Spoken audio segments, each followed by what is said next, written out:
कैसे हैं आप सब? स्वागत करता हूं आपका मैं अपने इस यूट्यूब चैनल पे। तो फ्लूइड मैकेनिक्स की सीरीज़ की सेकंड वीडियोस में आपका बहुत-बहुत स्वागत है।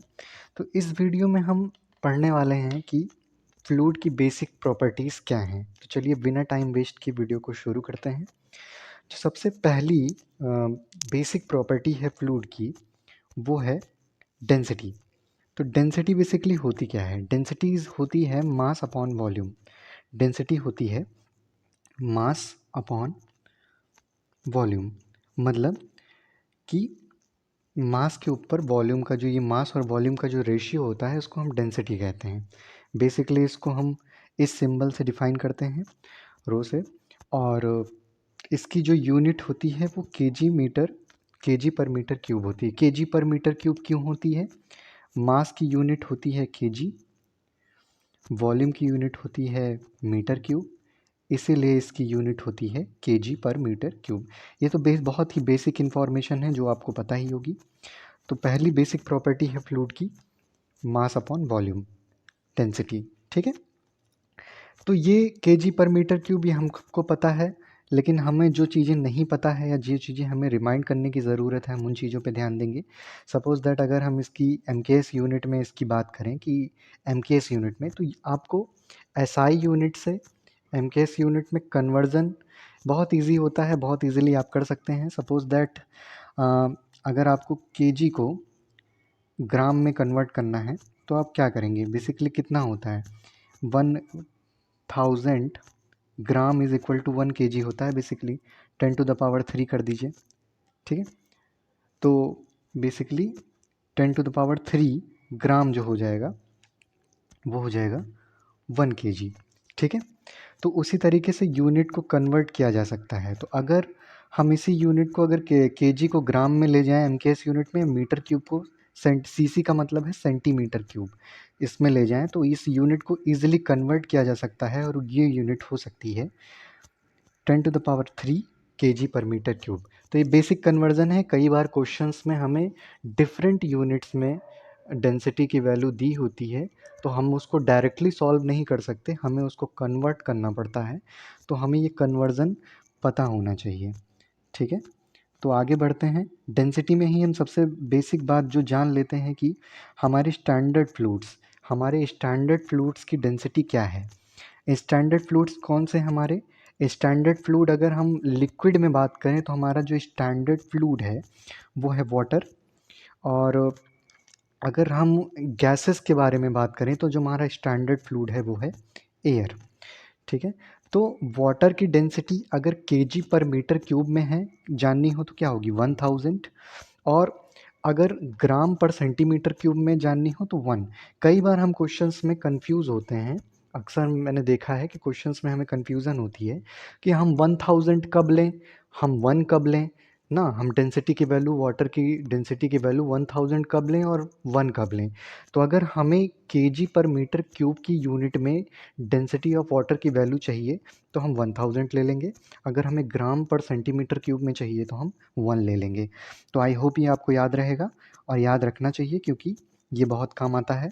और अक्सर हम इसी सिली मिस्टेक्स जिसको कहते हैं, इन चीज़ों में हमें सिली मिस्टेक्स हो जाती है, जहाँ हम 1000 और 1 कहाँ कैसे रखना है ये नहीं समझ पाते। तो याद रखिए, जब हमें केजी पर मीटर क्यूब में वैल्यू चाहिए तो 1000, और जब हमें ग्राम पर सेंटीमीटर क्यूब में चाहिए तो वैल्यू रखिए 1। अब सेम वे अगर हम सेम चीज़ याद रख लें एयर के लिए, तो ये एयर की डेंसिटी होती है जो अक्सर हमको याद नहीं रहता है, तो हमको याद कर लेना चाहिए। ये है 1.21 केजी पर मीटर क्यूब। एयर की डेंसिटी कितनी है? 1.21 केजी पर मीटर क्यूब। याद रखिए, वाटर की डेंसिटी क्या है, एयर की डेंसिटी क्या है। क्वेश्चंस में हमें डायरेक्टली यूज़ करना होता है। कई बार क्वेश्चंस आ जाते हैं, हमें अक्सर वाटर की डेंसिटी याद होती है पर एयर की डेंसिटी याद नहीं होती है, तो हमें या तो वो क्वेश्चन छोड़ना पड़ता है या तो हम गलत कर देते हैं। तो गलत नहीं करना है, याद रखना है कि एयर की डेंसिटी है 1.21 केजी पर मीटर क्यूब। अगर ग्राम में पूछ लिया तो सिंपली इसको कन्वर्ट कर दीजिए, कन्वर्जन फैक्टर मैंने आपको पहले ही बता दिया। तो डेंसिटी पे इतना ही डिस्कशन। आगे बढ़ते हैं और देखते हैं कि अगली यूनिट कौन सी है। अगली यूनिट है स्पेसिफिक वेट। आपको मैं एक बहुत इंटरेस्टिंग बात बताता हूँ कि जब भी किसी चीज़ के पीछे स्पेसिफिक लग जाए तो इसका मतलब उसको वॉल्यूम से डिवाइड करना है। स्पेसिफिक एरिया बोल दिया तो वॉल्यूम से डिवाइड कर दीजिए। स्पेसिफिक यहाँ पे स्पेसिफिक वेट की बात की जा रही है, तो सबसे पहले हम सबको पता है कि वेट, वेट माने क्या होता है, डब्लू। हम मास और वेट में क्या डिफरेंस फील करते हैं कि मास और वेट में क्या डिफरेंस, आई होप आपको पता होगा, नहीं पता होगा तो मैं रिमाइंड करा देता हूँ। जब भी हम वेट की बात करते हैं तो हमें ग्रेविटी को कंसीडर करना पड़ता है। किसको कंसीडर करना पड़ता है, ग्रेविटी को। अब वहाँ ग्रेविटी को कंसीडर करना पड़ता है, जब भी हम मास की बातें हैं तो हम उसको ग्रेविटी को इन्वॉल्व नहीं करते हैं। तो इसीलिए जो हमारा वेट हम जब लिखते हैं तो हमको मास इनटू, हमें क्या लिखना पड़ता है वेट के लिए, हमें लिखना पड़ता है मास इनटू ग्रेविटी। ये जी का माने ग्रेविटी है।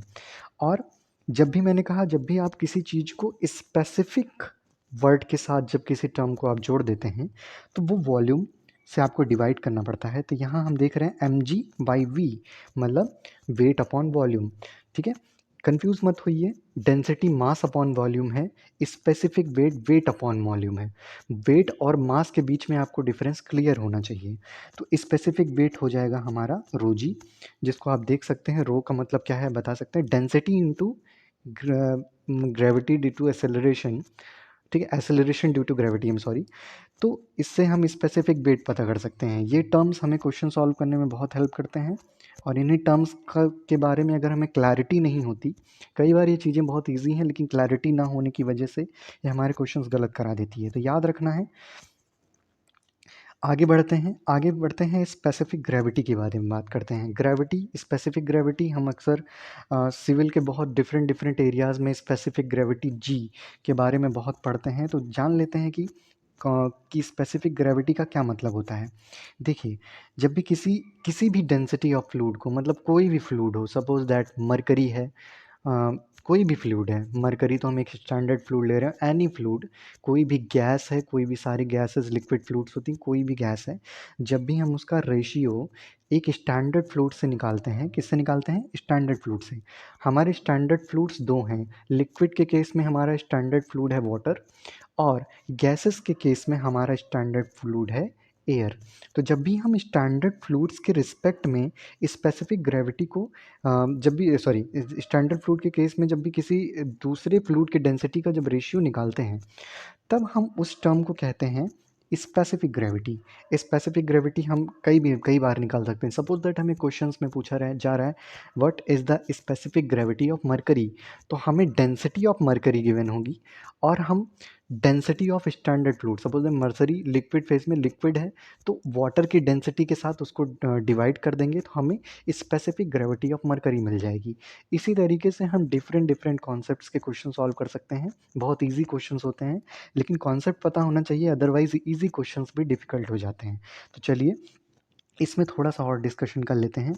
इसमें क्या डिस्कशन करने की ज़रूरत है हमको, कि स्टैंडर्ड फ्लूइड, जैसा कि मैंने आपको बता दिया पहले कि स्टैंडर्ड फ्लूइड लिक्विड के केस में क्या होता है, रिमाइंड करिए मेरे साथ। Standard fluid in case of liquid होता है वाटर, जिसकी डेंसिटी होती है 1000 केजी पर मीटर क्यूब। अपने ही मन में 3 बार बोलिए कि वाटर की डेंसिटी, स्टैंडर्ड फ्लूइड जो होता है लिक्विड फेज में वो होता है वाटर, और वाटर की डेंसिटी होती है 1000 केजी पर मीटर क्यूब। केजी पर मीटर क्यूब, कहाँ 1 लेना है, कहाँ 1000 लेना है, क्लैरिटी होनी ज़रूरी है। अगर गैसेस की बात में, अगर हम गैसेस के बारे में बात करें, तो standard fluid in air, a standard fluid जो होता है गैसेस की प्लेस में एयर होता है, और उसकी डेंसिटी होती है 1.21 केजी पर मीटर क्यूब। बार बार अपने मन में रख लीजिए, ये ऐसी चीज़ है जो आपको हर फील्ड में, सिविल इंजीनियरिंग में, हर फील्ड में आप इसकी क्लैरिटी होना आपको बहुत ज़रूरी है। सॉइल पढ़ेंगे, आगे जाके हाइड्रोलॉजी पढ़ेंगे, बहुत कुछ इसमें क्लैरिटी होगी तो अच्छा रहेगा। ठीक है, आगे बढ़ते हैं। आगे में हम देख लेते हैं, जैसे कि यहाँ पे लिखा है कि कई बार सम केसेस में, डिफरेंट टाइम्स में, हम H2 मतलब हाइड्रोजन गैस को और CH4 गैसेस को भी आइडियल या स्टैंडर्ड फ्लूइड की कैटेगरीज में रख देते हैं। ऐसा माइन्यूर केसेस है, ऐसा जनरली हम करते नहीं। ऐसा क्वेश्चन में गिवन हो कि पर्टिकुलर गैस को आपको स्टैंडर्ड लेना है तभी आप लीजिए। अदरवाइज़ नहीं गिवन है तो हमारा यूनिवर्सल स्टैंडर्ड फ्लूइड जो वो लिक्विड के केस में है वो वाटर है, और जो गैसेस के केस में है वो एयर है। इस बात को याद रखना है, भूलना नहीं है। एक और कॉन्सेप्ट है जो हमको समझना है, वो है रिलेटिव डेंसिटी। कई बार हम कंफ्यूज हो जाते हैं रिलेटिव डेंसिटीज़ में और स्पेसिफिक ग्रेविटी में, ठीक है? कंफ्यूज नहीं होना है। Specific gravity is different thing, relative density is different thing. हालाँकि हम इसमें डेंसिटीज़ का जो है हम रेशियो भले ही निकाल रहे हैं, लेकिन स्पेसिफिक ग्रेविटी में हम किसी पर्टिकुलर लिक्विड का, किसी पर्टिकुलर फ्लूइड का, गैस हो या लिक्विड हो, दोनों फ्लूइड्स होते हैं, उसका रेशियो हम एक स्टैंडर्ड फ्लूइड से निकाल रहे हैं। क्वेश्चन में गिवन हो स्टैंडर्ड फ्लूइड ये है तो आप वो रखिए, नहीं गिवन हो तो लिक्विड के केस में वाटर रखिए। ये बार बार बोल रहा हूँ, गलती मत करिए, रिमाइंड कर लीजिए क्योंकि ये इंपॉर्टेंट है, ठीक है? रिलेटिव डेंसिटीज़ के केसेस में हम किसी भी जनरली दो लिक्विड्स का डेंसिटीज़ के बीच का रेशियो निकाल लेते हैं। सपोज दैट एक मरकरी है, एक हाइड्रोजन है, उसके बीच में हमें निकालना है, गैसेस हैं, तो उनका बस डेंसिटी का उनका रेशियो निकाल दिया। सपोज दैट एक की डेंसिटी जो हमें गिवन है वो एक की डेंसिटी है रो वन, दूसरे की रो टू, सिंपली इसका रेशियो निकाल दिया, काम बन गया, ठीक है? तो ये बेसिक कॉन्सेप्ट है। रिलेटिव डेंसिटी और स्पेसिफिक ग्रेविटी में कंफ्यूज नहीं होना है, ठीक है? और एक बात और जान लेते हैं कि जब भी रिलेटिव डेंसिटी की अगर हम बात करेंगे तो किसी डिफरेंट फ्लूइड के रिस्पेक्ट में हमेशा निकाली जाएगी। अगर आप वाटर के रिस्पेक्ट में निकाल रहे हैं तो water is a universal standard fluid in case of liquid, so उसको रिलेटिव डेंसिटी नहीं माना जाएगा। ये रिलेटिव डेंसिटी के लिए आपको हमेशा एक अनदर फ्लूइड की होने की ज़रूरत है। तो इसलिए यही लिखा हुआ है कि रिलेटिव डेंसिटी ऑफ जो फ्लूइड होती है, रिलेटिव डेंसिटी जो फ्लूइड होती है वो हमेशा ही डिफाइन की जाती है with respect to another fluid, ठीक है? बहुत छोटी सी बात है, लेकिन ज़्यादा परेशान होने की ज़रूरत नहीं है इस पे। चलिए अगले कॉन्सेप्ट पे स्विच करते हैं और जानते हैं कि कंप्रेसिबिलिटी क्या होती है। कई बार हमें कंप्रेसिबिलिटी के क्वेश्चंस बहुत पूछे जाते हैं, बहुत इंपॉर्टेंट कॉन्सेप्ट है कंप्रेसिबिलिटी। बहुत छोटे से क्वेश्चंस ऑब्जेक्टिव में भी ये बनते हैं और बहुत बेसिक चीज़ होती है कि हमें किसी भी चीज़ की कंप्रेसिबिलिटी पता होती है। सबसे पहले तो हमें फार्मूला याद करने की ज़रूरत है क्योंकि ये फार्मूला बेस्ड क्वेश्चंस होते हैं, फार्मूला से ही सॉल्व हो जाते हैं। डी वी बाई वी का आपका क्या मतलब समझ रहे हैं? It is a rate of change of volume. It is a sorry not rate, it is a change in volume, ठीक है? D v is change in volume and v is complete volume. तो यहाँ पे change in volume का complete volume के साथ जैसे हम स्ट्रेन के केसेस में नहीं करते, वैसा ही है कि चेंज इन वॉल्यूम की बात अगर हम कर लें, ठीक है? Change in volume upon total volume, और ये DP rate of change of load, ठीक है?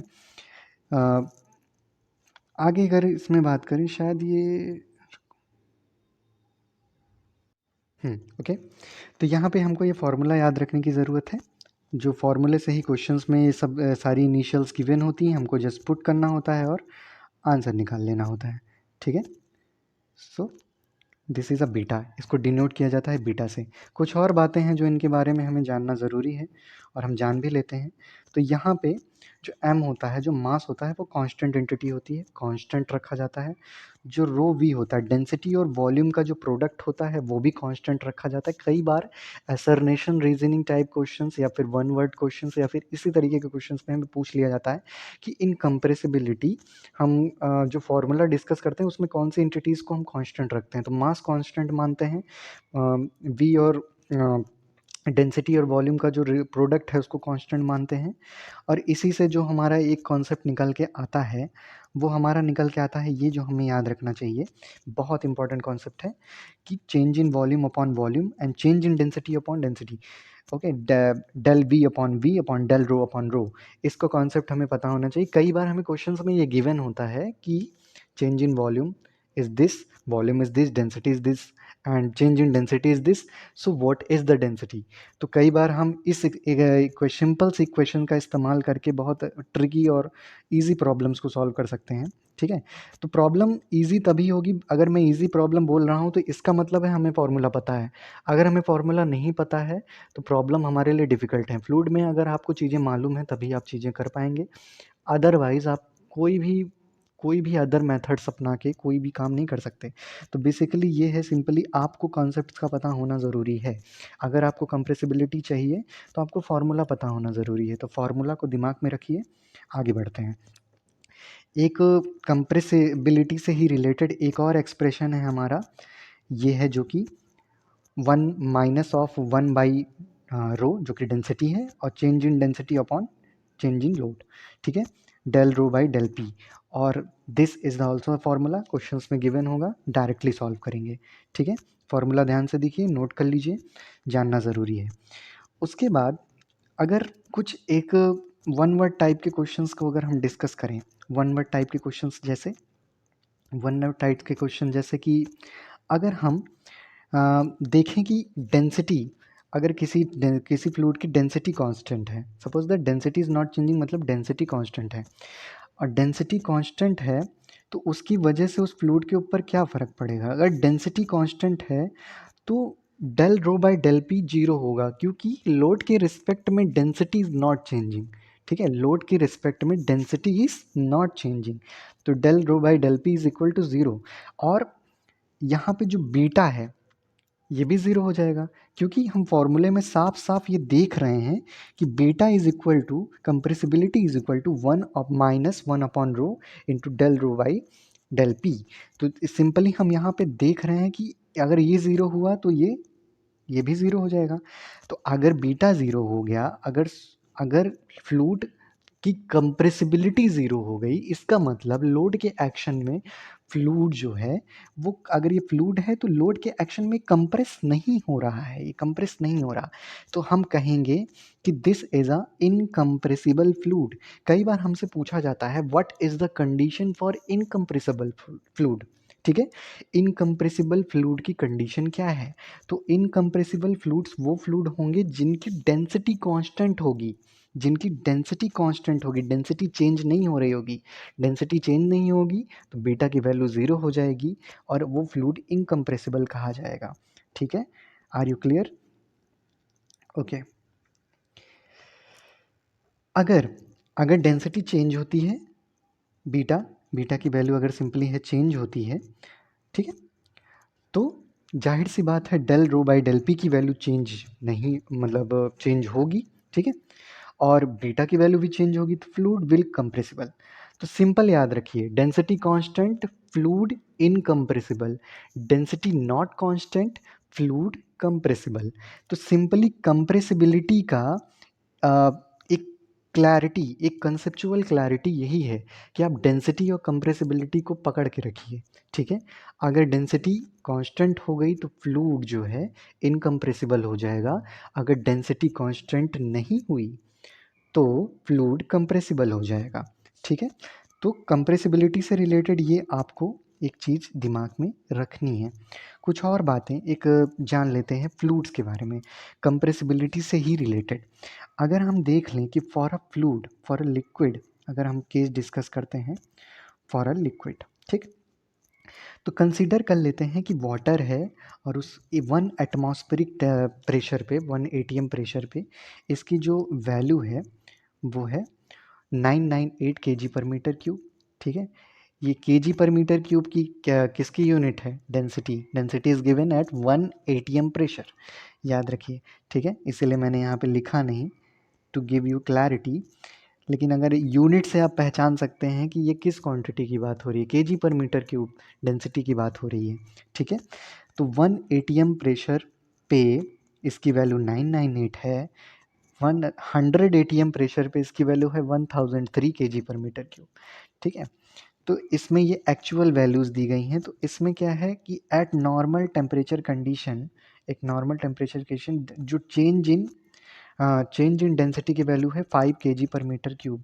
तो अगर हमें चेंज इन डेंसिटी निकालना हो तो हम क्या करेंगे, तो सिंपली हमको कुछ नहीं करना है। चेंज इन डेंसिटी अगर हमें क्वेश्चन में पूछा गया है तो सिंपली हमको पहले तो चेंज रख दीजिए और फिर एक्चुअल रख दीजिए और फिर उसको 100 से मल्टीप्लाई कर दीजिए, आपको जो वैल्यू मिलेगी वो चेंज इन डेंसिटी हो जाएगी। तो कई बार हमसे चेंज इन डेंसिटी पूछ ली जाती है, ठीक है। सॉरी यहाँ पे मैंने ये लिख दिया, यहाँ पे ये जो उसको ऊपर आपको वैल्यू रखनी है वो आपको जो गिवन वैल्यू है इस पर्टिकुलर टेम्परेचर पे वो रखनी है। ठीक है, सपोज दैट आपको एक नॉर्मल टेम्परेचर कंडीशन कोई भी डिग्री टेम्परेचर पे आपको बोल दिया गया कि इस पर्टिकुलर लिक्विड की जो डेंसिटी है वो ये है, तो हमको बताइए कि चेंज इन डेंसिटी क्या है। तो आप एक स्टैंडर्ड कंडीशन 1 atm प्रेशर 998 की वैल्यू रखिए, 1000 रख दीजिए, आपको जो वैल्यू मिलेगी वो रख दी जाएगी। तो इससे हम इसको हम एक तरीके से एक प्रॉब्लम की तरह भी लेते हैं और एक कंडीशन की तरह भी लेते हैं, क्योंकि अगर हम कंसिडर करें, आप जैसे भी अगर किसी भी पर्टिकुलर जैसे वैल्यू है, अगर वो इस तरीके की स्मॉल वैल्यू होगी, आप जब भी चेंज निकालेंगे ना तो आपको बहुत स्मॉल चेंज मिलेगा। जैसे हमको यहाँ पे 0.5% का चेंज मिला है, ठीक है, जैसे कि हम यहाँ देख रहे हैं तो हमको 0.5% का चेंज मिला है, बहुत स्मॉल चेंज है। तो इसमें जो ये है इस पे हम कंसीडर कर लेते हैं कि इतना स्मॉल चेंज हम कंसीडर नहीं करते, तो हम बीटा की वैल्यू 0 मान लेते हैं, ठीक है। ऐसा हमने क्यों किया? क्योंकि लिक्विड, और जब बीटा की वैल्यू हमने 0 मान ली तो इसका मतलब हम ये मान के चल रहे हैं कि जो लिक्विड है वो एक इनकम्प्रेसिबल फ्लूइड है, स्पेशली वाटर की बात करें, ठीक है। वाटर हम एक स्टैंडर्ड फ्लूइड लेते हैं, वाटर की हमने कंडीशन ली, और सारे एक्सपेरिमेंट स्टैंडर्ड फ्लूइड पे किए जाते हैं।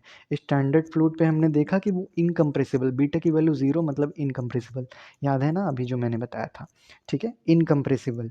तो इनकम्प्रेसिबल फ्लूइड है, ठीक है, बीटा। तो सारे हम मान लेते हैं जो हमारे लिक्विड्स होते हैं वो इनकम्प्रेसिबल्स होते हैं, ठीक है, ऐसा हम कंसीडर करके चलते हैं, ठीक है। अब बात कर लेते हैं गैसेस की। गैसेस जो होती हैं वो हाईली कंप्रेसिबल होती है। देखिए मैंने लिक्विड में अब शुरू में ही बताया था कि प्रैक्टिकली प्रैक्टिकली कंप्रेसिबल, जब भी हम, ऐसा नहीं है कि ये कंप्रेस, थोड़े भी कंप्रेस नहीं होंगे, होंगे, बट प्रैक्टिकली हम एज्यूम करके चलते हैं कि वो इनकम्प्रेसिबल्स हैं। और गैसेस के केसेस में हम देखते हैं कि हाईली कंप्रेसिबल, जब भी हम अक्सर देखिए हमारे सराउंडिंग एयर है, एयर जो है हाईली कंप्रेसिबल है। अगर जैसे बॉटल है होता है, कोई भी इम्पटी बॉटल होता है, हम उसको प्रेस करते हैं, अगर प्लास्टिक का बॉटल है पिचक जाएगा, तो देखिए आसानी से हो जाता है। तो जैसे कई बार क्या होता है ना कि एयर जो होती है वो हाईली कंप्रेस कर लेती है अपने आप को। इस कॉन्सेप्ट को समझने के लिए हम एक आइडियल गैस इक्वेशन का इस्तेमाल करते हैं। आइडियल गैस इक्वेशन है p v is equal to m r t, जहाँ पे ये load into volume is equal to mass into r into t. तो इसकी वैल्यू को हम जब थोड़ा सा वो करते हैं, जब सिंप्लीफाई करते हैं, तो हमें लोड की वैल्यू जो मिलती है वो देख रहे हैं डेंसिटी रो आर टी। तो हम यहाँ साफ देख पा रहे हैं कि जो हमारी जो डेंसिटी है it is a directly proportional to the load. कई बार हमसे पूछता है कि in case of liquid how the load is related to the density, तो density is directly proportional to the load, ठीक है, एट सेम टेम्परेचर, ओके। तो इसलिए हम कंसीडर करते हैं जब लोड जितना आप लगाएंगे डेंसिटी डायरेक्टली प्रोपोर्शनल, डेंसिटी भी उसी हिसाब से रिएक्ट करेगी। हाईली कंप्रेसिबल फ्लूइड है ये, ठीक है। मैक नंबर की बात करें, मैक नंबर कई बार आगे भी इसके बारे में डिटेल डिस्कशन करेंगे, अभी के लिए आप इतना जान लीजिए, जो भी किसी भी ऑब्जेक्ट की वेलोसिटी, ठीक है, और इसका रेशियो साउंड की वेलोसिटी से जब हम निकालते हैं उसको हम मैक नंबर कहते हैं, ठीक है। Mach number is basically related to the velocity of object to the velocity of sound. We all know that the velocity of sound is represented by c. If you don't know, then just remind it that velocity of sound is is termed as c, ठीक है। कहीं भी आपको सी लिखा हो कहीं भी कोई क्वांटिटी में, आप समझ जाइएगा यहाँ वेलोसिटी ऑफ साउंड की बात कर रहे हैं, ठीक है, वेलोसिटी ऑफ साउंड की बात कर रहे हैं, ठीक है। आगे इसके बारे में बहुत फर्दर डिस्कशन है, बहुत अच्छे से करेंगे, ठीक है। इफ मैक नंबर इज इस Mach number is less than 0.3, अगर मैक नंबर की वैल्यू 0.3 से कम हो जाती है तो हम गैस को भी इनकम्प्रेसिबल ट्रीट करते हैं, ठीक है। वैसे तो गैस हाईली कंप्रेसिबल होती है, लेकिन अगर हम v object upon v sound अगर हम निकालें और उसकी वैल्यू मैक नंबर की वैल्यू 0.3 से कम हो गई, ठीक है, तो हम कहते हैं कि गैस में जो कंप्रेशन होगा बहुत माइन्यूर होगा, नेग्लेक्ट कर देंगे और इसको भी लिक्विड की तरह ट्रीट कर लेंगे कि भाई ये भी इनकम्प्रेसिबल है, ठीक है। ये तो बात हो गई कंप्रेसिबिलिटी की। अभी मैंने आपको बहुत सारी चीज़ें बताई।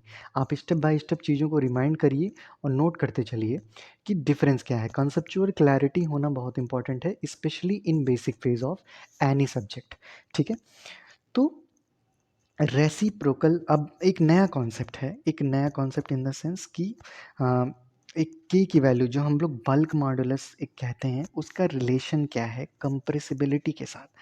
तो जो हमारा के होता है, जो हमारा बल्क मॉडुलस होता है, तो reciprocal of compressibility is known as bulk modulus. जैसे ये एक्सप्रेशन आपको याद रखनी, कई बार क्वेश्चन में पूछा जाता है बल्क मॉडुलस, दिया होता है change in volume, change in load and density, change in density basically. तो वहाँ पे डेंसिटी दी होगी, चेंज इन डेंसिटी दी हुई, चेंज इन वॉल्यूम दिया होगा, पूछ लेगा बल्क मॉडुलस। कई बार कन्फ्यूज़न हो जाती है कि बल्क मॉडुलस कैसे निकालें।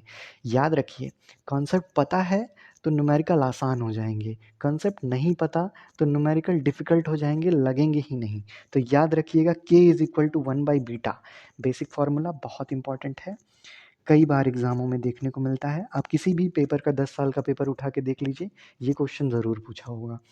ठीक है, तो ये बेसिकली फार्मूला वाइज इसको याद रखिए। आगे बढ़ते हैं, आगे बढ़ते हैं, एक डिफरेंट और नई प्रॉपर्टी के ऊपर बात करते हैं।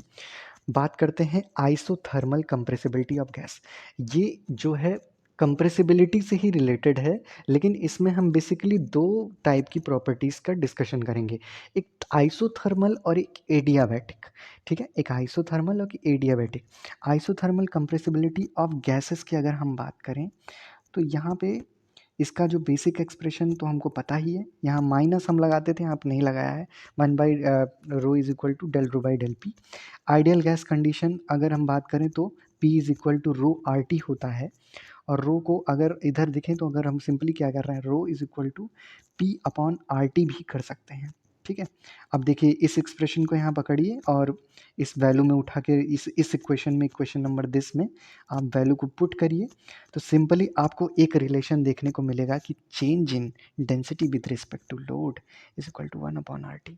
ठीक है, आर टी एक कांस्टेंट है, आइसोथर्मल प्रोसेस में कांस्टेंट है। आप सिंपली इस इक्वेशन को रख के आप एक डिफ़िकल्ट की भी प्रॉब्लम को सॉल्व कर सकते हैं। ठीक है, तो बेसिकली एक जो न्यूमेरिकल पॉइंट ऑफ व्यू से, ऑब्जेक्टिव पॉइंट ऑफ व्यू से, एक वन वर्ड क्वेश्चन जो अक्सर एग्जाम्स में पूछा जाता है, जो इसी फॉर्मूला की मदद से किया जा सकता है। बेसिकली हमको इसको याद रखना है, वो याद रखना है कि जो आइसोथर्मल कंप्रेसिबिलिटी ऑफ गैस होती है इज इक्वल टू क्या होती है। एक्सप्रेशन में आपको पूछ लिया जाएगा पी स्क्वायर, 2p या 1/p। तो याद रखिएगा, अगर आइसोथर्मल की बात हो रही है तो कंप्रेसिबिलिटी जो होगी वो होगी 1/p। डायरेक्ट क्वेश्चन पूछा जाएगा, आप जाके चेक कर लीजिए, पूछा जरूर गया होगा। ठीक है, तो beta isothermal is equal to 1/p। अगर के आइसोथर्मल की बात करूं, मतलब बल्क मॉडुलस फॉर आइसोथर्मल की बात करूं, तो ऑब्वियसली रेसिप्रोकल मतलब p। तो आप इसको याद रखिए, ये डायरेक्टली पूछा जाएगा आपसे और वहाँ पे आपको कंफ्यूज नहीं होना है। तो beta is equal to 1/p, beta isothermal is equal to 1/p। ठीक है, K isothermal is equal to p। अब बात कर लेते हैं अगली एंटिटी, एडियाबेटिक। ठीक है, एडियाबेटिक कंप्रेसिबिलिटी ऑफ गैसेस। ठीक है, लिक्विड की केस क्यों नहीं डिस्कस कर रहे हैं, क्योंकि हम लिक्विड्स को इनकम्प्रेसिबल मानते हैं और गैसेस को हाईली कंप्रेसिबल मानते हैं। तो आइसोथर्मल और एडियाबेटिक सिचुएशन कंप्रेसिबिलिटी के बारे में है, तो जो चीज़ कंप्रेसिबल ही नहीं है उसके केसेस क्यों डिस्कस करेंगे। Gases are highly compressible, that's why we are discussing isothermal और एडियाबेटिक। ठीक है, डोंट बी कंफ्यूज। अब सेम एक्सप्रेशन जो है, एक यूनिवर्सल एक्सप्रेशन है जो हमको कंप्रेसिबिलिटी के बारे में याद रखनी है। बेसिक फार्मूला बहुत इंपॉर्टेंट फार्मूला, यही याद रखेंगे तो न्यूमेरिकल्स लग जाएंगे। ठीक है, अब बात करते हैं एडियाबैटिक इक्वेशन की। जो एडियाबैटिक इक्वेशन होती है वो होती है पी वॉल्यूम की power gamma is equal to constant.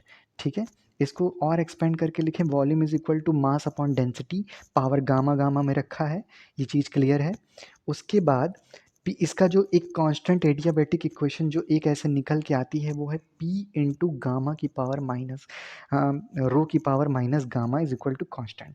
ठीक है, इतना इंपॉर्टेंट नहीं है पर भी याद रखिए। ठीक है, और यहाँ पे जो गामा है हमारा, वो एडियाबैटिक एक्सपोनेंट है एयर का डायटोमिक के लिए, ठीक है, जिसकी वैल्यू हम 1.4 कंसीडर करते हैं, ठीक है। अब इसी एक्सप्रेशन में जो हमको अब मेन बात जो हमको याद रखनी है, हमको क्या याद रखनी है कि हमारा जो कंप्रेसिबिलिटी होगी एडियाबैटिक की सिचुएशन में वो होगी 1/गामा पी, 1/गामा पी। आइसोथर्मल के लिए 1/p थी, एडियाबैटिक के लिए 1/गामा पी, गामा एडअप हो गया है। याद रखिए ऑब्जेक्टिव में क्वेश्चंस आ सकते हैं, ठीक है। के एडियाबैटिक जो हमारा सीधे है रेसिप्रोकल, रेसिप्रोकल हुआ मतलब गामा पी, ठीक है। तो ये बेसिकली जो चीज़ें थी वो इनके बारे में थी, ठीक है। यहाँ पे हम प्रॉपर्टी अपनी फिनिश अप करते हैं, एक छोटा सा कॉन्सेप्ट और हम देख लेते हैं।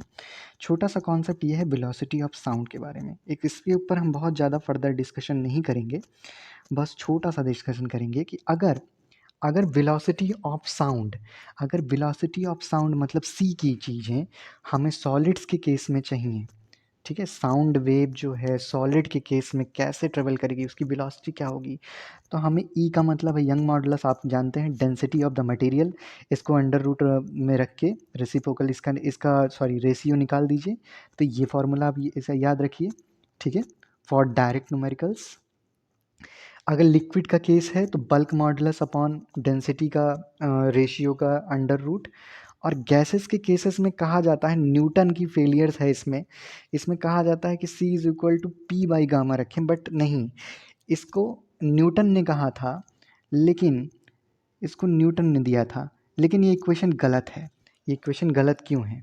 क्योंकि atmospheric condition on earth are adiabatic, ठीक है, जो एटमॉस्फेरिक कंडीशन होती है अर्थ की वो एडियाबैटिक होती है, और अभी हमने कुछ देर पहले एडियाबैटिक और आइसोथर्मल कंडीशन ऑफ गैसेस के बारे में पढ़ा, और उसमें हम जाना हमने कि जो हमारा आइडियाबैटिक है उसमें गामा पी होता है, जो हमारा कंप्रेसिबिलिटी फैक्टर हमने लिखा था, और बल्क मॉडुलस की वैल्यू जो हमने निकाली थी, compressibility beta is equal to 1/गामा पी हमने रखा था, इंपॉर्टेंट एक्सप्रेशन याद रखना है। और बल्क मॉडुलस के केस में जो हमने रखा था गामा पी, उसको यूज़ करना पड़ेगा।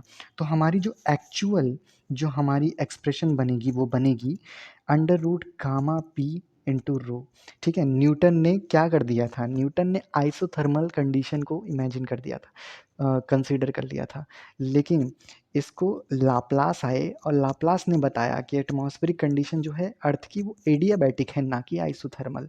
तो वो जो हो गया वो न्यूटन फेलियर हो गया, और ये हो गया लाप्लास करेक्शन। अगर पूछे याद रखिए, कंसेप्ट नॉलेज वाइज बहुत अच्छी चीज़ है। और बेसिक एक्सप्रेशन अगर आपको velocity of sound in gases निकालनी है तो याद रखिए C is equal to under root gamma p by रो।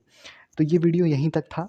अगले वीडियो में मैं दो इम्पॉर्टेंट चीज़ों के बारे में डिस्कस करूँगा, सेपरेट सेपरेट डिस्कशन करूँगा, एक विस्कोसिटी जो इसका नेक्स्ट बहुत इंपॉर्टेंट पार्ट है, और एक रियोलॉजी जिसमें हम डिफरेंट फ्लूइड्स के बिहेवियर के बारे में डिस्कस करेंगे। तो बने रहिए इस सीरीज़ वीडियो के साथ। अगर आपको ये वीडियो अच्छा लगे तो लाइक करिए, सब्सक्राइब करिए, और मेरे चैनल के साथ जुड़े रहिए। आपको कोई भी डाउट है तो कमेंट बॉक्स में मुझे मैसेज करिए, और बहुत बहुत धन्यवाद।